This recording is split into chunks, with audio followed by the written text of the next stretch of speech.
Sveiki sugrįžę į mano YouTube kanalą, bei sveiki tie, kas čia esate pirmą sykį, malonu Jūs matyti.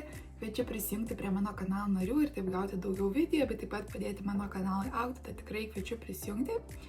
O šiandien mes susitinkame po savaitės, kadangi jutausi labai blogai, tai reikėjo pasiimti atostogas nuo video kūrimo, kadangi visiškai neturėjau tam nei jėgų, nei sveikatos, nieko, tai šiek tiek tarpas toks buvo, tai labai atsiprašau tų, kas laukia video ir negavo tą savaitę, tai dėl to, kad tiesiog sveikata padarė savo.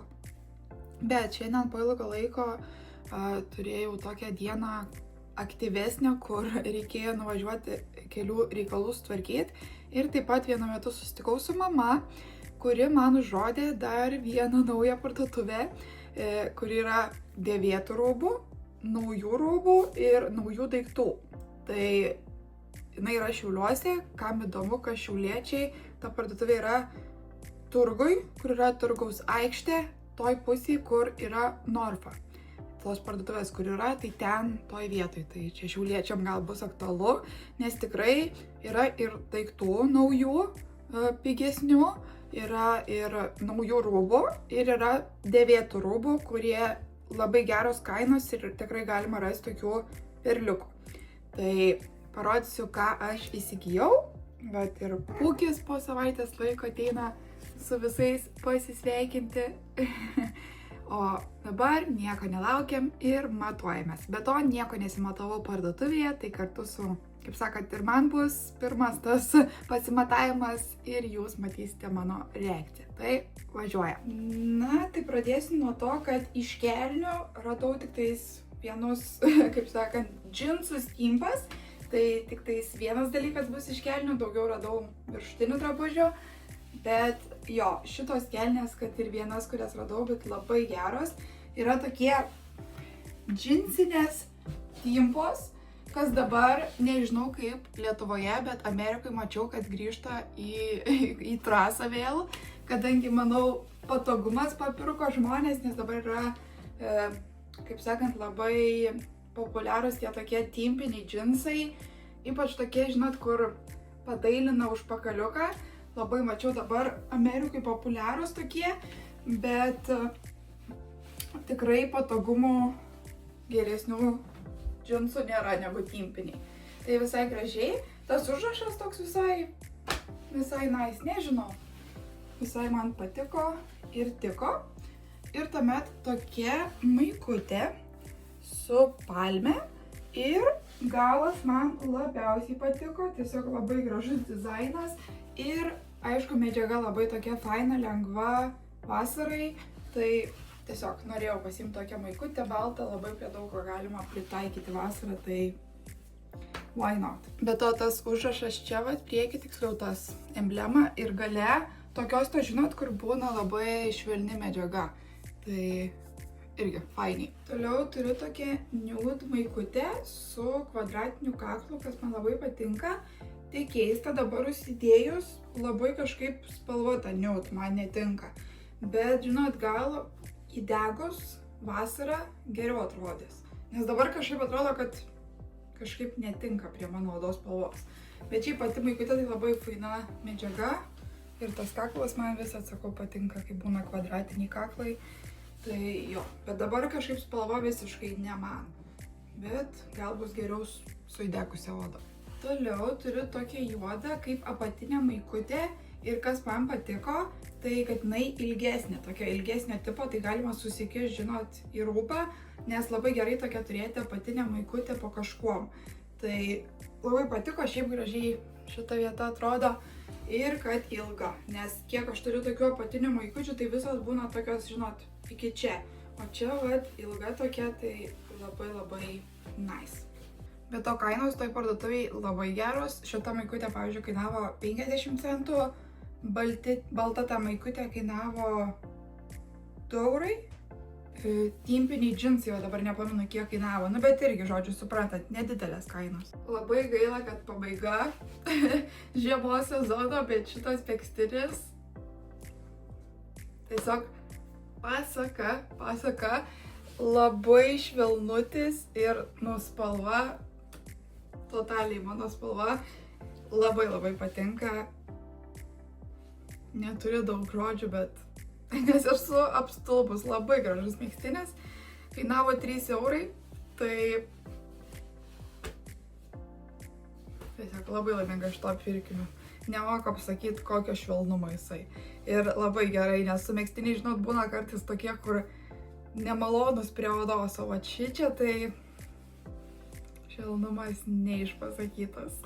Na, o šitas bliuzonas toks ilgas, kaip tik dabar sezonai, nes pavyzdžiui, kai sodyboje dabar vaikštau, tai pats tas kažką tokio turėti šilto, žinot, užsidedi pabučią kažką tokį ant viršaus ir kaip tik tokiam orui, tai negalėjau nepasiimti, tiesiog pasakai, ir ilgesnis, ir šiltas, ir kaklas aukštesnis, bet to čia galima, žinot, užsirišti taip, kad šiltai jaustumeis, nu žodžiu. Man labai patinka tokio stiliaus rūbas, vienintelis ko trūksta, tai kišenė, žinot. Jeigu būtų dar kišenės, būtų tobulas man rūbas pavasarį, bet nėra kišenių, bet vis tiek. Labai. Ir tos spalvos tokios, nežinau, įdomios. Tiesiog toks įdomesnis rūbas, o man labai patinka tie tokie išskirtinesni rūbai, tokie gal kartais iššaukiantis, bet man patinka. Tai va. Galima, aišku, susikelt, kad būtų taip apkritęs, bet taip irgi labai gerai. O čia gal ir keista, bet vienas iš mano labiausiai čia pavykusių pirkinių, dėl to, kad aš kažkada turėjau labai panašią maikutę, ne Nirvana buvo užrašyta, bet kažkas į tą pusę, irgi kažkokios grupės pavadinimas, irgi va turėjo tokias rankovės, kaip sakant, stambesnės ir po alkūnėm ilgis, ir medžiaga tokia pat buvo tokia labai, nemoku apsakyti, tokia sunkesnė, bet labai maloni. Ir yra tas toks paplovimas, nežinau, matosi toks kaip paplautas džinsas spalva. Tai aš kažkada turėjau tokią maikutę ir ją tiesiog paaukojau ir vėliau taip gailėjaus, nes man taip iš tikrųjų patiko ir iki dabar nebuvau nieko panašaus suradus parduotuvėje. Ir kai šitą pamačiau, pagalvojau, kad pagaliau, man atrodo, bus atrasta ir dabar, kai su jumis pasimatavau, tai taip, čia yra tokia pat maikutė, kaip turėjau. Žodžiu, čia bus tikrai vasaros pažiba, tikrai daug nešiosiu, nes tiesiog taip ir gražiai atrodo ir patogu, nežinau, labai patinka. Nežinau, labai gal paprastas dalykas, atrodo, kaip kam čia džiaugtis tiek už tokį, bet nežinau, man labai patinka tas, toks būtent dizainas, kad tokios rankovės būtų tokio ilgio. Žodžiu, gal čia labiau, žinot, prisiminimas tos anos maikės ir dabar jaučiuosi, kad atgavau tą, ko kažkada tiesiog, žinot, atsikračiau, nors iš tikrųjų nelabai norėjau gal atsikratyti. Tai va, bet sugrįžo gal net geriau. Tad tokie tie mano pirkiniai. Tikrai, jeigu ta parduotuvė toliau ten dirbs, manau, reikės apsilankyti ne vieną kartą, nes ten nėra per daug, žinot, tų rūbų, bet vis kažką atrodo gero randi, nes mano mama prieš tai buvo lankiusius toj parduotuvėj, tai irgi rado savo gerų dalykų, rado firminių ženklų kelis dalykus, tai tikrai nice, tai faina atrasti va tokių, žinot, parduotuvių, nes aš labai mėgstu tuos padėjotų rūbų parduotuvės, nes ten galima rasti visokių ir vintažinių dalykų, ir šiaip drabužių, kur kitur nerastum, tai labai faina, kai atsidaro, žinot, naujas kažkoks toks dalykas ir galima tikrai atrasti tų fainų ir skirtinių rūbelių. Tai tikrai reikės dar sykį apsilankyti, kada turėsiu daugiau jėgų. Be to, Pūkis, žinokit, taip ir buvo čia visą laiką, stebėjo kartu su jumis rūbus, kokius įsigijau, tai jam lygiai taip pat įdomu. Yra mano number one žiūrovas. Tai šiandien iš manęs būtų tiek. Tikiuosi, greitų metų galėsiu grįžti visų pajėgumų YouTube, kad sveikata tai leis, kad tikrai pagerės. Tai palaikykit, kaip sakant, gerą žodį pasakykit, gal greičiau išeis pagyti nuo savo problemų. O dabar, jeigu jums patiko šitas video, nepamirškit uždėti like ir paprenumeruokit, jeigu dar to nesat padarę, tai tikrai paspauskit tą subscribe mygtuką, nes tikrai toks mažas dalykas, bet padeda man, tai padarykite. Taip pat pasiekite mane Instagram bei TikTok'e, ten visat jūsų laukiu, o dabar ir į kitą video.